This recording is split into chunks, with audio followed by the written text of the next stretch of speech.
आप देख रहे हैं इंस्पायरो इंडिया न्यूज नेटवर्क IINN 24। तो हम पार्ट टू में एक और एनालिसिस जानते हैं लाल कुमार जी चुग से। चुग साहब, ये जो त्रिकोणीय मुकाबला इस बार काफ़ी जगह पे हो रहा है, बागी भी काफ़ी जगह पे हैं, तो ये क्या रिजल्ट इनका आने वाला है? जो जितने निर्दलीय हैं, बागी हैं, त्रिकोणीय मुकाबला जहाँ हो रहा है वहाँ पे ये क्या परिणाम देने वाले हैं? क्या इससे सरकार इफेक्ट हो सकती है इन लोगों से? और क्षेत्रीय पार्टियां जो है, हालांकि राजस्थान में बहुत ज़्यादा क्षेत्रीय पार्टियां विकसित नहीं है, लेकिन इनमें से किसको लाभ मिल सकता है? देखिए कि यहाँ पर अगर आप देखें तो इस चुनाव के अंदर करीबन 70 विधानसभा ऐसे हैं जहाँ पर त्रिकोणीय मुकाबला है। यूं तो मुकाबला 100 पर है, मगर जो चुनाव जीत सकते हैं या किसी को नुकसान पहुंचा सकते हैं। तो यहाँ आप क्षेत्रीय दल करीबन 30 सीटों पर चुनाव लड़ रहा है। हाँ हाँ जो अच्छे दल हैं जहाँ वो कुछ गेन कर सकते हैं, जी। और करीबन 40 सीटों पर कांग्रेस के बागी, भाजपा के बागी और कुछ निर्दलीय स्ट्रॉन्ग स्ट्रॉन्ग पोजीशन में हैं। ठीक है ना सर? जी। जैसे आपका आरएलपी है, वो करीबन 10 सीटों पर स्ट्रॉन्ग नजर आता है। वो 3 से 4 सीटें ले जाने में ले सकता है। फिर उसके बाद बाप जो है या बीटीपी है, वो करीबन इस मेवाड़ के अंदर या पूरे राजस्थान में इनका जो मेन जो है वो अपने उदयपुर रीजन है। तो ये 10 प्रत्याशी जो हैं वो काफ़ी स्ट्रॉन्ग हैं। ठीक है ना? पिछली बार भी बीटीपी के 2 विधायक चुनाव जीत के आए थे। तो इस बार लग रहा है कि 3 से 4 लोग यहाँ से चुनाव जीत सकते हैं। और उसके बाद में बीएसपी है। बीएसपी पिछली बार 6 पर चुनाव जीती थी। तो इस बार इनका प्रतिशत कुछ कम हो सकता है, 3-4 सीटों पर ये चुनाव जीत सकते हैं।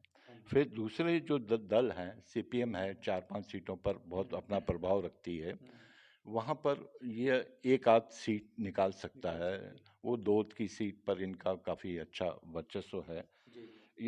जैसे आपके जेजेपी है, वो करीबन 4-5 सीटों पर चुनाव लड़ रहा है। वहाँ 1-2 सीटों पर इनकी वो है, ये इनको सीटें मिल भी सकती हैं, नहीं भी मिल सकती हैं। तो ये 30 सीटें हैं। तो यहाँ ऐसा लग रहा है कि ये जो अन्य दल हैं वो करीबन 15 सीटें ले जा सकते हैं राजस्थान के अंदर। निर्दलियों को आप देखें तो निर्दलीय बहुत सारे इस बार बीजेपी के काफ़ी पावरफुल हैं इसके अंदर, वो चुनाव जीत भी सकते हैं। तो ऐसा आंकड़ा करीबन आप ये समझिए कि 8 से 10 के बीच में रह सकता है। हाँ, तो इस बार अन्य दल और निर्दलीय मिला के 20 से 25 सीटों के बीच में इनका आंकड़ा आने की संभावनाएं लग रही हैं। बिल्कुल बिल्कुल। हाँ जी। हालांकि जो बागी हैं वो तो फिर पार्टी ज्वाइन कर सकते हैं दूसरी जीतने के बाद जी में। जी जी जी जी।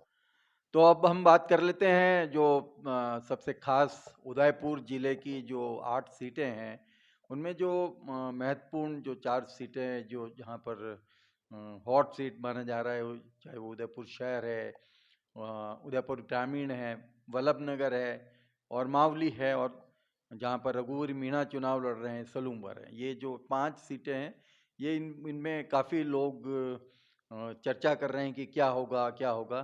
तो सबसे पहले लाल कुमार जी चुग से हम उदयपुर शहर विधानसभा सीट का जो विश्लेषण है वो जानते हैं। पिछले बार का क्या रुझान रहा? इस बार कांग्रेस ने अपना कैंडिडेट बदला है और गौरव वल्लभ जो अ, दिल्ली से लाए हैं, इनको मैदान में उतारा है, तो इनकी और क्या स्थिति हो सकती है? क्या आंकलन है आपका? देखिए कि उदयपुर शहर के अंदर दोनों ही दलों के प्रत्याशी नए हैं। दोनों ही कांग्रेस से गौरव वल्लभ को टिकट दिया गया है, भाजपा से ताराचंद जैन को टिकट दिया गया है। मैं सबसे पहले आपको बताना चाहूँगा उदयपुर के जाति समीकरण के बारे में। जी। ठीक है ना? तो यहाँ पर जो जैन मतदाता है वो बीजेपी के पक्ष का मतदाता है, ज़्यादातर देखा गया है वो, तो वो उसको इक्वलाइज कर रहा है मुस्लिम मतदाता। यहाँ पर बहुत बड़ा डिफरेंस नज़र नहीं आएगा, बराबर हो जाता है सब। बराबर की स्थिति नज़र आ रही है। उधर आप देखें कि कांग्रेस ने ब्राह्मण प्रत्याशी दिया है, तो निश्चित रूप से अब कांग्रेस का वोट बैंक ब्राह्मण कम्युनिटी में बढ़ेगा, ठीक है ना। ये करीबन 70 से 75% कांग्रेस के पक्ष में जाएगा, 20 से 25 फिर भी भाजपा के पास में रह जाएगा। मगर आप देखिए कि जो बढ़ा हुआ वोट बैंक है ब्राह्मण का, वो इक्वलाइज कर रहा है बीजेपी के जो जातियां उनके पक्ष में हैं।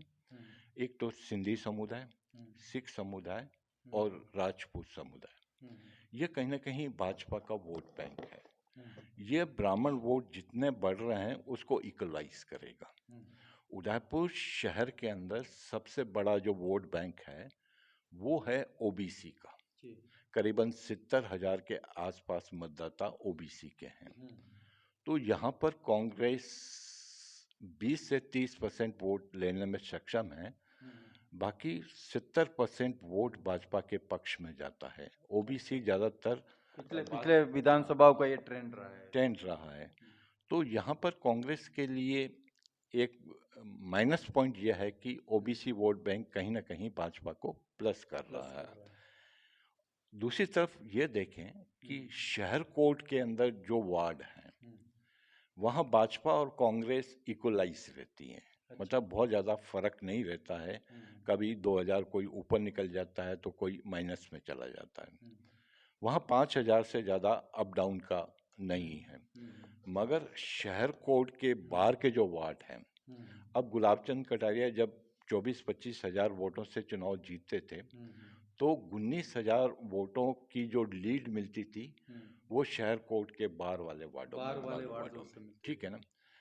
जो इस बार कंपेनिंग हुई है, गौरव वल्लभ की मैंने कंपेनिंग देखी, ताराचंद जैन की कंपेनिंग देखी, तो उसके अंदर गौरव वल्लभ ने पूरी जो ताकत लगाई है वो शहर कोर्ट के अंदर लगाई है। अच्छा, ठीक है ना, वहाँ और उसके बाद बाहर वाले वार्ड हैं वो कुछ वार्ड हैं, जैसे आपका आयड है या बोरा गणेश जी वाला एरिया हो गया, पहाड़ा हो गया, फिर सेक्टर 3 के कुछ भागों में वो किया है, कुछ प्रताप नगर में किया है। तो यहाँ एक सेंध मारने की कोशिश गौरव वल्लभ ने जरूर की है।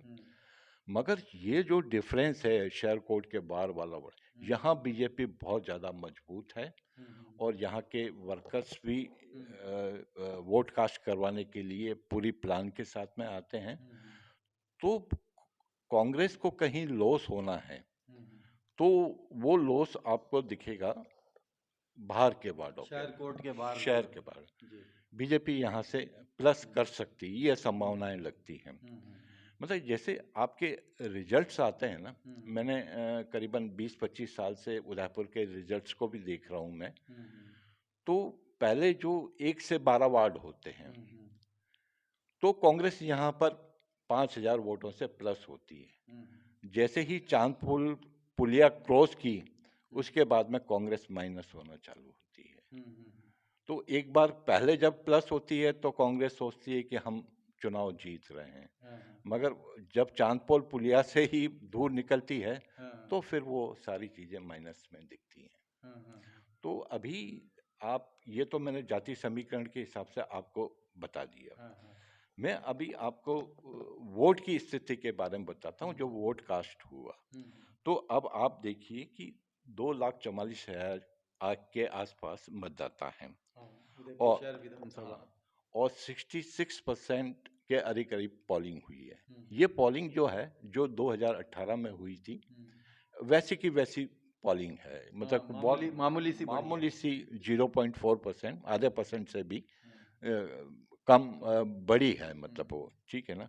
तो इसके अंदर अगर आप देखें तो जो पोल हुआ है वो 163 के आसपास हुआ है, 1,63,000 के आसपास, ठीक है। अभी आप करीबन 10,000 वोट जो हैं वो अन्य और नोटों ले जाएंगे, तो ये आंकड़ा 1,53,000 के आसपास होता है, ठीक है ना। तो इसके अंदर जीतने के लिए कम से कम 76,000 वोट की जरूरत है, ठीक है ना? 75 से अबव अगर आ जाता है तो जीत आ जाते जाता है। अब मैं इसको जो एनालिसिस कर रहा हूँ वो पिछले बार के इलेक्शंस को कर रहा हूँ, इसलिए कर रहा हूँ क्योंकि पोलिंग परसेंटेज वही रहा है। मगर यहाँ पर जो मतदाता बढ़े हैं पिछली बार से वो करीबन 8,000 के आसपास बढ़े हैं, ठीक है ना? पिछली बार गुलाबचंद कटारिया को 75,000 वोट मिले थे और गिरिजा व्यास को करीबन 65,000 के करीब वोट मिले थे। वो भी ब्राह्मण प्रत्याशी थे। वो जो ब्राह्मणों का माहौल अभी बना है उस समय भी ऐसा का ऐसा माहौल बना था, बस डिफरेंस ये है कि दोनों नए कैंडिडेट हैं। गुलाबचंद कटारिया के डिफॉल्ट्स को भी लोग जानते थे लंबे टाइम से और उनके प्लस वाली चीज़ों को भी जानते थे। गिरिजा जी लंबे टाइम से उदयपुर से इलेक्शंस लड़ती रही हैं, चाहे वो विधायक का हो चाहे वो लोकसभा का हो, तो उसके अंदर वो उनके भी डिफॉल्ट्स लोग बाग जानते थे, उनके प्लस पॉइंट भी जानते थे। मगर यहाँ पर इन दोनों के कोई डिफॉल्ट्स हैं ही नहीं, ठीक है ना? तो यहाँ पर अगर उसी चीज को अपन लेके चलते हैं तो जो डिफरेंस था वो 9,300 के आसपास का डिफरेंस था, ठीक है ना?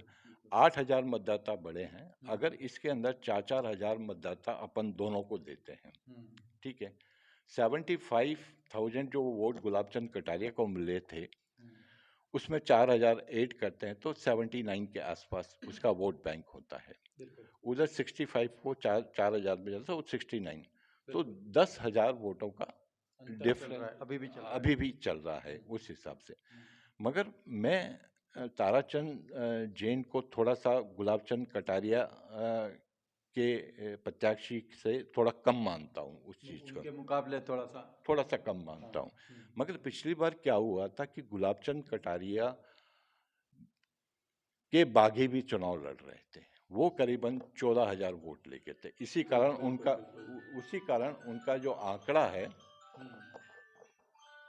उसी कारण उनका जो आंकड़ा है वो जो 24,000 वोटों से चुनाव जीतते थे वो 9,000 पर आके अटक गया। हाँ, तो कहने दलपत सुराणा जी और प्रवीण रतलिया जी जो वो परवीन जी करीबन 10,500 के आसपास ले गए थे और 3,500 वोट वो दलपत सुराणा ले गए थे। तो जो दोनों के बीच जो गुलाबचंद कटारिया एक बड़े कद के थे, ताराचंद उनसे वीक नजर आते हैं, तो मैं ये जो 14,000 बागियों के वोट हैं उसको मैं इक्वलाइज कर रहा हूँ कि वो दोनों के बीच में जो दूरियां हैं, आधा आधा दोनों को दे देते हैं। नहीं, मैं 14,000 वोट जो गुलाबचंद कटारिया के कटे थे उस स्थिति को देखते हुए, ताराचंद जी को स्थिति को देखते हुए उनका 75,000 वोट वही कायम रख रहा हूँ। वो 14,000 उनकी जो कम हुए हैं, ये ताराचंद जी उनकी हाइट जो कम है उसको मैं माइनस कर रहा हूँ उसके अंदर। तो 10,000 का जो डिफरेंस है, और उसके बावजूद भी मैं ये समझ रहा हूँ कि गौरव अच्छा प्रत्याशी है, ताराचंद जैन उनसे लोअर है वे ऑफ टॉकिंग में, सारी चीज को देखो तो भी मैं उनके 5,000 वोट कम कर रहा हूँ ताराचंद जैन के, तो भी वो 4-5 हजार वोटों से चुनाव जीत रहे हैं ताराचंद जैन। अगर उनके 10,000 वोट माइनस होते हैं तो भी अगर गौरव चुनाव जीतता है तो उनका आंकड़ा 1,000 से ज्यादा नहीं होगा। अच्छा, ठीक है ना? यहाँ पर एक चीज आप देखिए, मतलब अभी आप दोनों में टक्कर ही मान रहे हैं? ये टक्कर ही है दोनों के बीच में। अब वो रिजल्ट क्या आते हैं वो हम सिर्फ एक अनुमान लगा रहे हैं कि इस तरह की संभावनाएं दिखती हैं। आपकी जो संभावना है, जो आपका विश्लेषण है, उसमें ऐसा नजर आ रहा है कि ताराचंद जैन अभी भी थोड़ा प्लस कर रहे हैं किसी तरीके से, मतलब किस तरह से प्लस कर रहे हैं, क्यों मैं संगठन बेसिस पे बात कर रहा हूँ। यहाँ एक चीज मैं आपको समझा दूं कि गुलाबचंद कटारिया चुनाव लड़ते थे तो वो जो उनके साथ संगठन होता था, वो चुनाव का जो उनका माहौल बनाते थे वो गुलाबचंद कटारिया बनाते थे, संगठन उनके अंडर में काम करता था। ठीक है ना? यहाँ पर उल्टा है, संगठन काम कर रहा है, ताराचंद उनके अंडर में है। ये डिफरेंस यहाँ पर देखने पर को संगठन तो काम कर ही रहा है। संगठन जो काम भाजपा में एक जो डिसिप्लिन देखा गया, अनुशासन उनमें देखिए जो कि उनका जो केडर बेस्ड पार्टी भी देखी गई है कि पन्ना प्रमुख, शक्ति केंद्र प्रमुख, बूथ प्रमुख, ऐसे जो निचले लेवल पे इनके जो केडर है वो काम करते हैं। नहीं, जो माहौल गुलाब चंद कटारिया का दिखा करता था, जो एक्टिवनेस संगठन में हुआ करती थी, वो एक्टिवनेस थोड़ी सी कमजोर दिख रही है। ठीक है, थोड़ा मैनेजमेंट कम है। मैनेजमेंट कम है, भीतरघात दोनों दलों में है। ठीक है ना, मगर जो उत्साह के साथ वर्कर काम करता था गुलाब चंद कटारिया के साथ, वो मूवमेंट मुझे नहीं दिखा। वोट संगठन का देखिए, बीजेपी का व्यक्ति बीजेपी को ही वोट कास्ट करेगा। संगठन उनका स्ट्रांग है, सारी चीज है, इसलिए हमने इतने सारे वोट उनके माइनस किए, 14,000 माइनस किए, 5,000 माइनस किए, उसके बावजूद भी वो 4,000 से आगे दिख रहे हैं। और उधर हमने वो चीज गौरव जी की देखी, उन्होंने जो सारी चीजें की बहुत अच्छी की, सबको संगठित किया और सारी चीज को प्लस में किया, तो उसके बावजूद भी उनकी जो जीत हो रही है वो बहुत ज्यादा वोटों से नहीं हो रही है। तो यहाँ पर ये है, टफ फाइट तो दोनों के बीच में है। अब चुनाव कौन जीतेगा वो तो 3 तारीख को मालूम पड़ेगा। उदयपुर शहर विधानसभा की बड़ी अच्छा विश्लेषण आपने बताया, और आपने जैसा बताया कि 3 तारीख को जब मशीन खुलेगी तभी सब कुछ सामने आएगा। लेकिन अब हम बात करते हैं उदयपुर ग्रामीण विधानसभा सभा की, जहाँ पे फूल सिंह मीणा बीजेपी के लगातार 2 बार चुनाव जीत रहे हैं वो भी।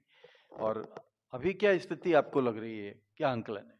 देखिए कि वहाँ पर अगर देखें तो 5 साल तक जो बीजेपी के प्रत्याशी हैं वो जनता के बीच में रहे हैं, उनके लिए पहला प्लस पॉइंट है। संगठन अच्छी चीज है, वहाँ पे संगठन बहुत पावरफुल है। और सबसे बड़ी बात यह है यहाँ पर कि जो शहर के अंदर ग्रामीण वाला एरिया आ रहा है, तो यहाँ करीबन आप समझिए कि 1 लाख के करीब मतदाता हैं। शहर की 20 वार्ड हैं और उसके आसपास की पंचायतें हैं। तो यहाँ पर बीजेपी हर समय प्लस रही है। अच्छा। ठीक है, तो ये जो 1 लाख वोट हैं, जो एक प्लस के वोट हैं, वो कहीं ना कहीं 2 बार से बीजेपी को चुनाव जिताती जा रही है। मगर कांग्रेस की जो पकड़ है वो ग्रामीण क्षेत्रों में अच्छी है। ठीक है, मगर यहाँ एक त्रिकोणीय मुकाबला भी है, जिसका पिछली बार क्या कि बीटीपी ने जो नुकसान पहुंचाया था वो कांग्रेस को अधिक पहुंचाया था। अच्छा। अगर वो नुकसान इस तरह का इस बार होता है तो ये कहीं ना कहीं ये सीट है वो बीजेपी को प्लस भी कर सकती है, मगर ये हमारी एक संभावना है। वल्लभनगर बड़ी हॉट सीट रही है अभी। पिछले कई सालों से जनता सेना वहाँ चुनाव में लेकिन जीत नहीं पा रहे हैं, तो उन्होंने अपनी पत्नी दीपेंद्र कुंवर को उतारा है। और गजेंद्र सिंह जी की पत्नी वो भी चुनाव में है। और उदयलाल डांगी जो है पहले आरएलपी में चुनाव लड़े थे, लेकिन इस बार भारतीय जनता पार्टी ने आश्चर्यजनक रूप से उनको टिकट दे दिया है, और इसीलिए वहाँ पे वोटिंग परसेंटेज भी काफ़ी वहाँ बढ़ा है। क्या आंकलन लगता है इन 3 सीटों में इस बार कौन बाजी मार पाएगा? देखो, तीनों के बीच में एक अच्छी फाइट है। ठीक है, देखिए कि बाय इलेक्शंस के अंदर कांग्रेस यहाँ से चुनाव जीती थी, उसके पीछे 2 बड़े रीजंस थे। एक तो सहानुभूति थी और दूसरी सत्ता थी। हर समय जब भी बाय इलेक्शंस होते हैं वो सीट सत्ता के साथ जाती है। ठीक है, तो यहाँ पर अगर आप देखें तो बीजेपी की जहाँ बात आप उदयलाल डांगी की कर रहे हैं, तो बीजेपी हर समय वल्लभनगर सीट को एक प्रयोगशाला बना रखा है। हर बार वो कोई ना कोई नया कैंडिडेट दे देती है और वो वहाँ से चुनाव जीत नहीं पाती है। ठीक है, पिछली बार रणधीर सिंह बिंडर को सबसे बाय इलेक्शन के अंदर सबसे ज़्यादा नुकसान जो हुआ था वो आरएलपी के प्रत्याशी ने उनके वोट काटे थे। कांग्रेस के वो वोट काट नहीं पाए थे, इसलिए कांग्रेस चुनाव जीती थी। मगर इस बार वो बीजेपी की ओर से चुनाव लड़ रहे हैं, उदयलाल डांगी। किसी का टिकट काटा गया, अभी उनके साथ तो हैं वो, मगर कितना भीतरघात होता है वो उसका वो नहीं। वहां पर सारा जो गणित है वो जातिवाद पर ही निर्भर है। ठीक है, कांग्रेस की जो वोट बाय इलेक्शन में मिले थे, क्या वो वोट अपने कायम रख पाएगी? और रणधीर सिंह बिंडर के जो वोट उदयलाल डांगी खा गया था, क्या वो उसके अंदर आएंगे? कांग्रेस के लिए एक दूसरा डिफॉल्ट ये है कि कांग्रेस के साथ में जो पिछली बार कई लोग मिले थे, चाहे वो कुबेर सिंह हो, कुंदन सिंह हो, वो अब जनता सेना में दिख रहे हैं। ठीक है ना? और वहां पर जो वोट है, जो ट्राइबल वोट है, भील वोट है, वो 40 से 45 हजार है। यही डिसीजन लेता है कि चुनाव कौन जीतेगा, जिस उसका वोट कास्ट। ठीक है ना? अब वो वोट कास्ट कहाँ पड़ता है वो उसके ऊपर निर्भर है। और ST SC के जो वोट है वो तय करेंगे कि कौन जीतेगा, क्योंकि दूसरी जातियों के वोट तो बढ़ गए हैं। डांगी का वोट डांगी में चला गया, राजपूत का वोट राजपूत में डिवाइड हो गया। बाकी जो सबसे बड़ा जो वोट बैंक है वो कहीं ना कहीं ST SC का है। वो ही निर्णय लेगा कि वल्लभ नगर में कौन चुनाव। फिर भी इन तीनों में अपने को आंकलन के हिसाब से या पिछले रुझान के हिसाब से कौन लग रहा है कि थोड़ा बहुत प्लस चल रहा है वो? जैसे देखिए कि ये वो सीट है, मैं देख रहा हूँ कि करीबन 4 इलेक्शन से कि यहाँ पर एक बार कांग्रेस एक बार बीजेपी नहीं, दूसरा दल या कोई भी आता है। जैसे आपके 2013 के अंदर जनता सेना यहाँ से चुनाव जीती थी, 2018 में गजेंद्र सिंह जी चुनाव जीते, 2008 के अंदर गजेंद्र सिंह जी चुनाव जीते थे, 2003 में बीजेपी से रणधीर सिंह बिंडर चुनाव जीते थे। ठीक है ना? तो यहाँ जो कंटिन्यूस अभी 4-5 टर्म से देख रहे हैं, तो यहाँ बदलाव की स्थिति दिख रही है। तो हो सकता है कि बदलाव भी हो सकता है। अब वो ट्रेंड अगर कायम रहा तो वो बदलाव की स्थिति है वो। क्योंकि वोटों का बंटवारा है, वोटों के बंटवारे के अंदर हार जीत इतनी, बस कांग्रेस का यही है, कांग्रेस ने सत्ता में रहते हुए वोट कायम किए और गजेंद्र सिंह जी को जो पहले वोट मिले थे उससे भी 4000 वोट और प्लस कर गए। वो एक सत्ता थी, एक दूसरी चीज थी। अभी यहाँ पर जो ट्रायंगुलर फाइट है वो कहीं ना कहीं बहुत जबरदस्त की फाइट बोला जा सकता है। और ये रिजल्ट्स क्या आएंगे उसके बारे में कहना बहुत मुश्किल है।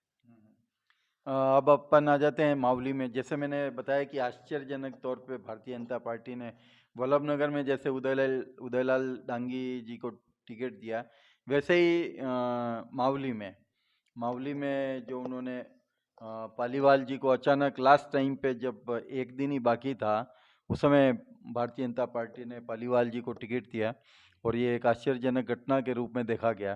पुष्कर लाल डांगी जो है कांग्रेस से हैं और एक बागी जो है भारतीय जनता पार्टी कुलदीप सिंह चुंडावत, वो भी मैदान में रह गए हैं।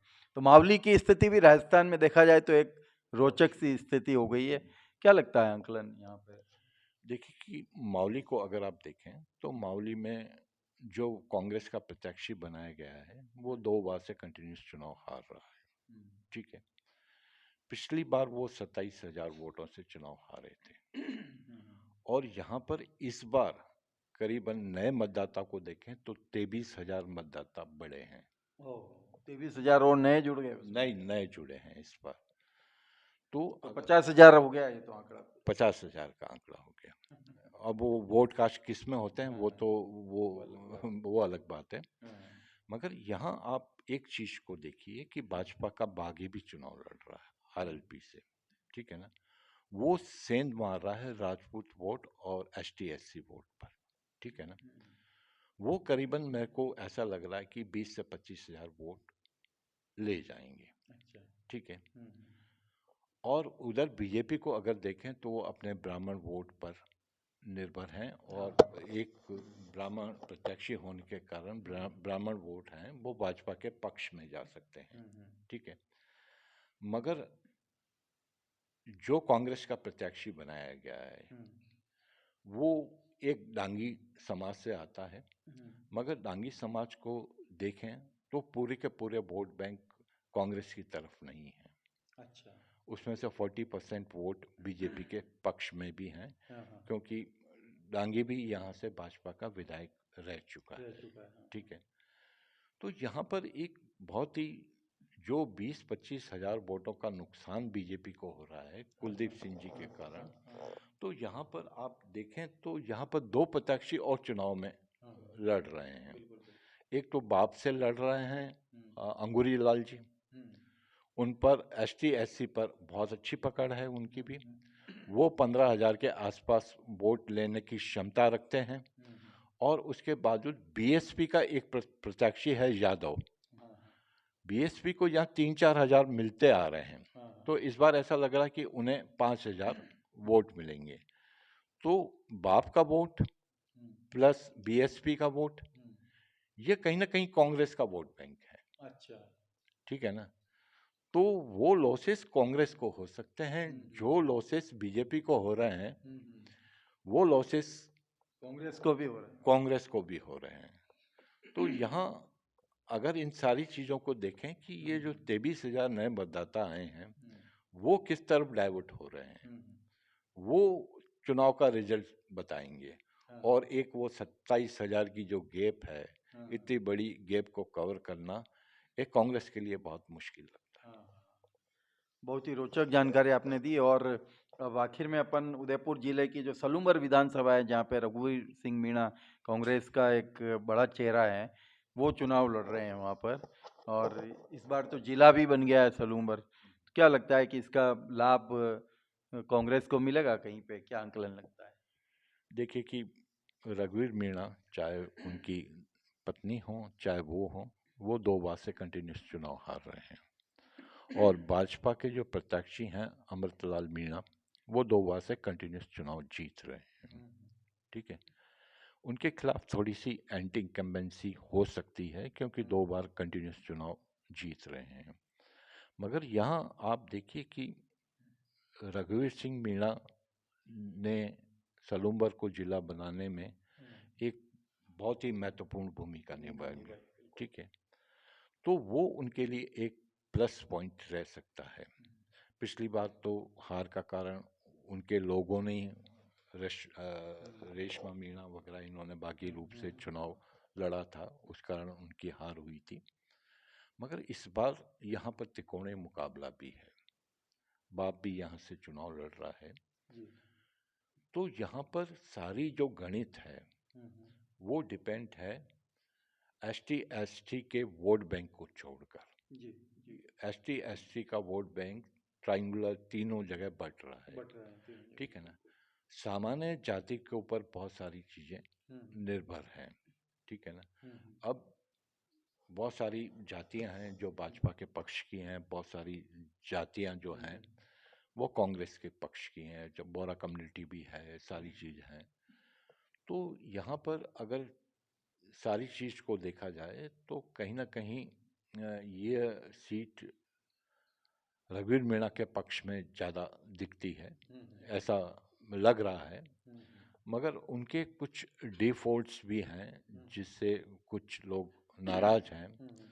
बीच में कुछ हॉस्पिटल का मुद्दा उठा था वो, कि सलूमर शहर से 6 किलोमीटर आगे ले गए वो।